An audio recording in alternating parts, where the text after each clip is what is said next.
It's War Dragon time, RPW here with another episode of Talk Dragon Tuesdays. Now please excuse the sound of my voice. It's kind of hoarse. I'm having to throw cough drops in pretty regularly because the husband came home for the week. Oh, it's so great to see him, guys. I'm so happy right now. Oh, goodness. But unfortunately, he leaves before the weekends. And unfortunately, he brought a cold home to all of us, like the entire family is now wheezing and coughing and hacking. It's just terrible. But with that being said, it was great because the gift of being able to be with him and see him, even though he's going to be gone for the next year, has been wonderful, a wonderful blessing, even if it did mean the cost of a cold. Now let's go through what you can expect in today's episode of Talk Dragon Tuesday, which is, by the way, week 11 of the Wither Moon season. And that means that we're going to be going into the breeding event. If you don't already know that, it is going to be the breeding event. Now, keep in mind, if you're new to the game, hopefully I'm not giving this advice to somebody that's been around a while. There are 3 things you should know about this event. Number 1, breeding tokens are the most valuable asset, most valuable resource that you can gather through the game. That should be your main focus whenever you're going out and getting stuff. You should be doing your egg missions as often as possible. The second thing is you should save them back for this event because you're not going to gain prizes in this event if you've spent them. And thirdly, make sure you're using a breeding plan because you can really mess up your breeding. You can accidentally breed a dragon, 3 separate dragons at separate times that could have been bred together and saved you tons of those precious resources. Or you might find that you used, for example, mystic fragments on something that would have given you the extra eggs you needed for your builder's hut. So it's very, very, very, very, very important that you use a breeding guide. Now, you can find those in the forum. If you just go in there, click breeding guide, there is 2 people that do breeding guides as far as I know. I don't know if there's anybody else that's been added in since I've left, but be sure to go in and take care of that. Now, the other thing I really want to talk about today is going to be 12 changes. I've really had time to think, guys. I had some time to think where I had some time off. So I've got 12 ideas that will help improve the Atlas experience that I'm going to be going over with you guys today. But we'll be going over that a little bit later. However, let's go ahead and jump into, if you're new to my channel, first of all, welcome. I'm glad to have you here. I started this channel so long ago. And if you are a new player, not just new to my channel, but new player as well, be sure to take advantage of those videos. But keep in mind, some videos might be a little outdated according to changes.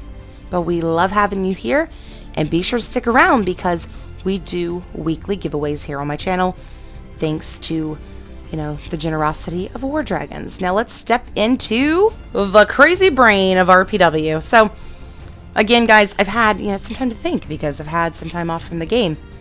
And there's been some things that I'm like, would this not work? Would this work? And in that time also, I've been talking with Kevin Dorkant. You guys know, as much as I talk about him here on this channel, that, we talk pretty often. And we had shared some ideas with one another and really put together this list for you guys of 12 ideas to help improve the overall Atlas experience for most players, not all players. Now, these aren't going to be things that will be, a glory change by any means, but these are 12 ideas that I think that, honestly, War Dragons should honestly take a good look at and see what they can do with some of these. It may inspire a different change, or it may inspire an actual change of these specific things. So let's go ahead and jump into these, which will be my 3rd time, of course, trying to articulate this list because it becomes like a tongue twister. So bear with me. Okay, so first of all, no hit buttons. This is a great idea that Kevin had passed to me, and I'm like, oh my gosh, you're right. A gold bucket that you can farm, an internal mail system alert, a dragon roster with access, glory dungeons in place of all mines in all locations, which I'll explain, a randomized drop rate on beasts, kind of like the dungeons they did recently, a base selection on Atlas beasts, unlock up to 5 rider missions, a castle moat, which will be a new first defense for all castles, weekly Atlas events, elite holders protection, and an optional seasonal elite. Now let's go into the first one. No hit buttons. Now what does this mean? Now here's the thing. Atlas gives us up to 4 allied teams that show up on our castle to help us, that face outward, similar color, whatever.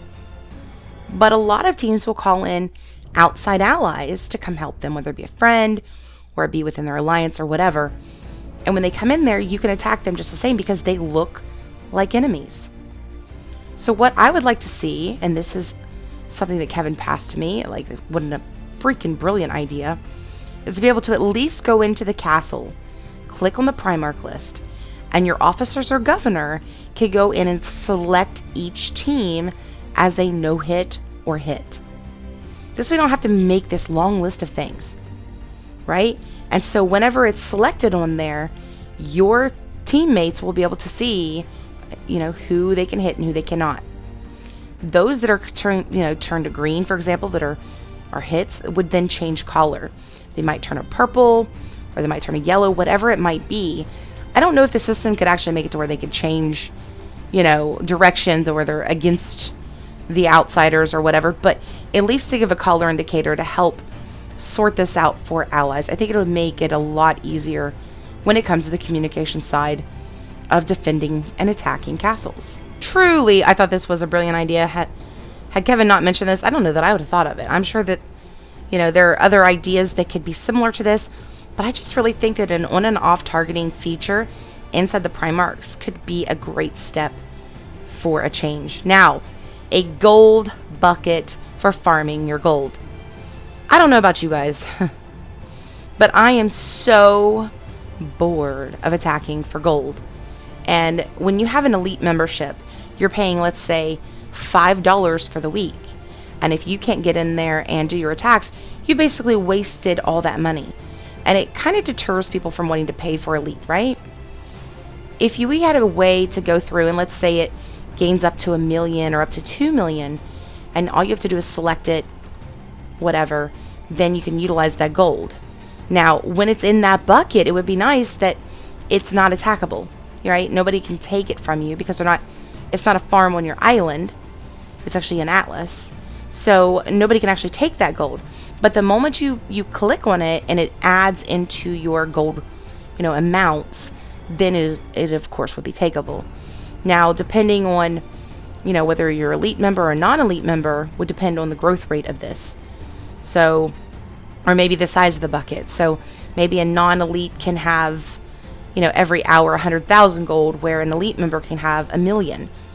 And this takes from having to do all these crazy attacks on a beast just for gold, because that's just craziness. Now, I think that you should be able to still get goodies when you attack the beasts or whatever, but I really do think there should be a difference in how we get our gold.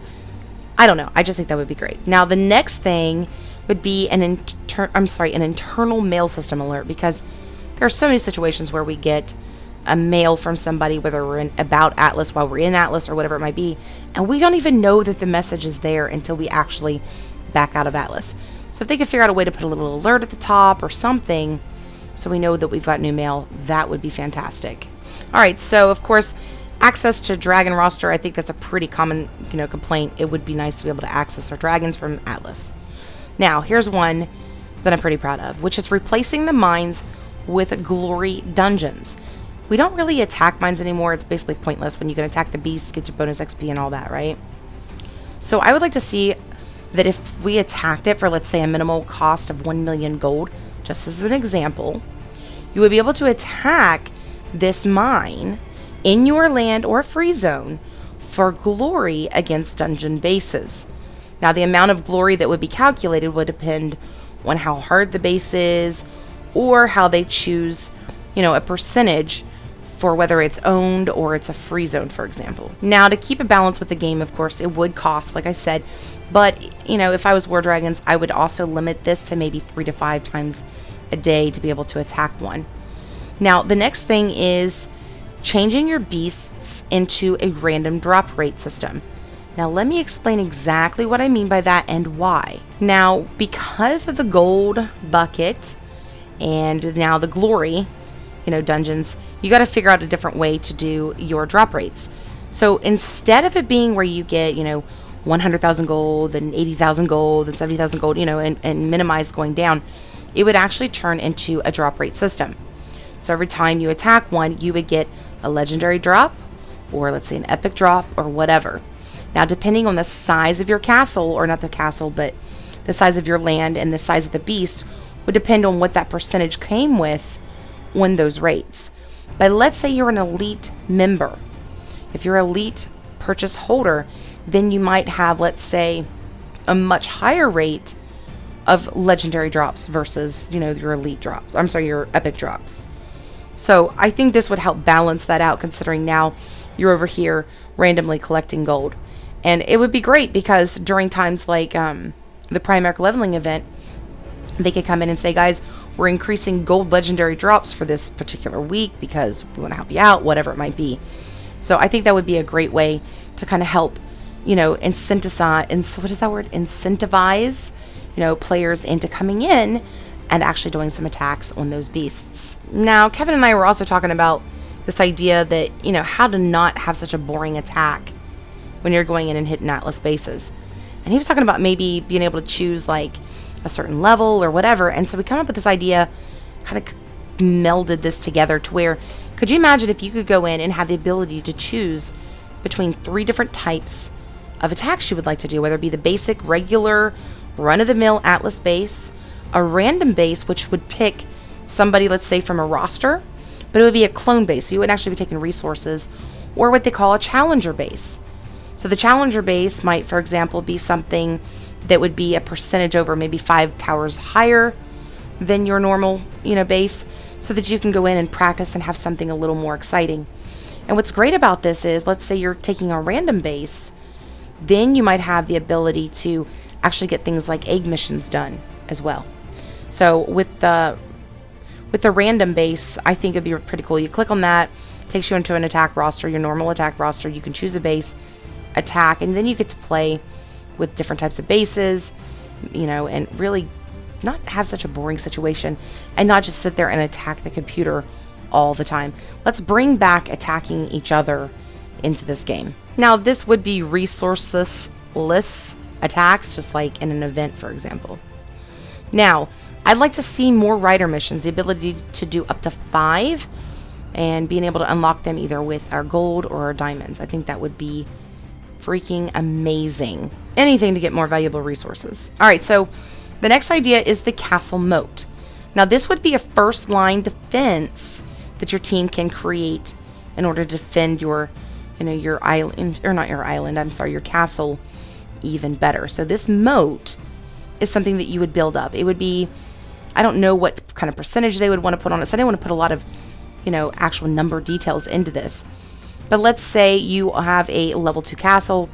The base that you choose, a player's base that you would choose to protect that castle area or that region or whatever, would literally have a 0 base boost, but it might be worth, let's say, 10,000 or 20,000 troops, for example. Where a level 3 might be a 10% boost, and it might have 10% more of those. Level 4, 15% with 15% more, and so forth as it going up. Now this, the reason I think it would be great is then they could put out an alert in your mail system that says, an enemy team has been seen in your moat waters. Gives you more time to respond. I think it'd be pretty cool. I don't know. Tell me what you guys think of that. Now let's jump into the weekly Atlas events. Now, guys, I just think it's ridiculous that these things run for 4 days. Then it's like a half a day off, then 4 days, and a half a day off, and so forth. I just wish it would all just be fluid together. Make it the same cycle as the regular events on the other side. Just, week long. Just keep it as it is. Now, elite holders protection rate on gold. There's nothing like paying for elite to get better gold for someone just to take it. So I'd like to see, like up to 3 million gold being protected for these people. Now, last but not least, is an optional seasonal elite membership. So instead of just buying your weekly your weekly elite or your monthly elite, this would be a quarterly one. And you would buy it at the beginning of the season, and it would end at the end of the season. And it might cost, let's say, $60.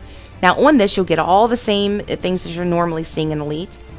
But on top of that, you would actually get either A, an increase on your prizes by like a 10% boost or whatever, or where you need 10% less to get those, or maybe even just something like a glory rate requirement drop to get your seasonal chest by a small percentage. I think this would make it way more worth the elite membership, because I know that we get XP boosts on the other elite, and this is more expensive. So I think it would make it a lot more worth the bang on our buck. I don't know. Tell me what you all think. It's getting hard to do this video at this point. It's really hard to breathe. Whew. Breathe in. Breathe out. I'm sorry I sound so boring today, guys. I really do apologize. All right, so I do want to thank all of you for the feedback you gave me last week and all the warm, loving welcome back messages I've got from you guys, whether it be in the game or line or Facebook, Snapchat. I mean, they've come in from many, many locations. That meant the world to me, and you guys really made me feel great.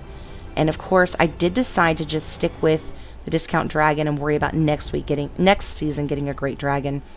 But I do appreciate all the information you guys gave me. I was mind blown of how helpful you guys were willing to be. Now, I did take that video and I put the link to it in this commentpicker.com website, which I really appreciate when Skyline shared this with me, because it's made my life so much easier. All right, let's see who the winner is going to be for this week. Drum roll, please. All right, so it looks like the in-game name for this winner is Valificent, but there's like a space in there for some reason. So I'm going to screenshot this. I'll send this in. You are the winner, of course, of this week's contest. So, by the way, congratulations. You are the winner. However, let's say this is spelled wrong. Please reach out to me in the game or whatever.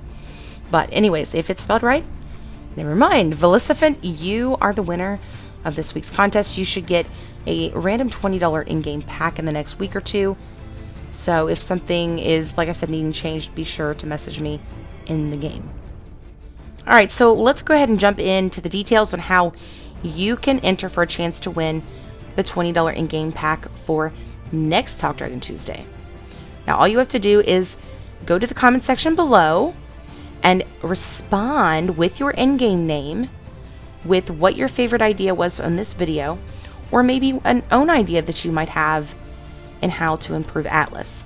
And that is how you're going to be able to enter for a chance to win this week's contest. Now, something I'm really excited about is something that my daughter had thought about that I'm going to be coming up with. There's actually some videos coming in next season that I'm excited about. Now, this is a little preview of what you might be seeing coming up very soon. So be sure to tune in, because next season's going to be very exciting. Anyways, guys, thank you again for stopping in and joining me this Talk Dragon Tuesday. I really appreciate all your company, all your support, and hopefully next week I don't sound like this. However, I probably will sound like this later this week, because I will be coming in and doing another Let's Talk Dragons with my husband. So I'll see you guys then. Until then, have fun and happy hunting.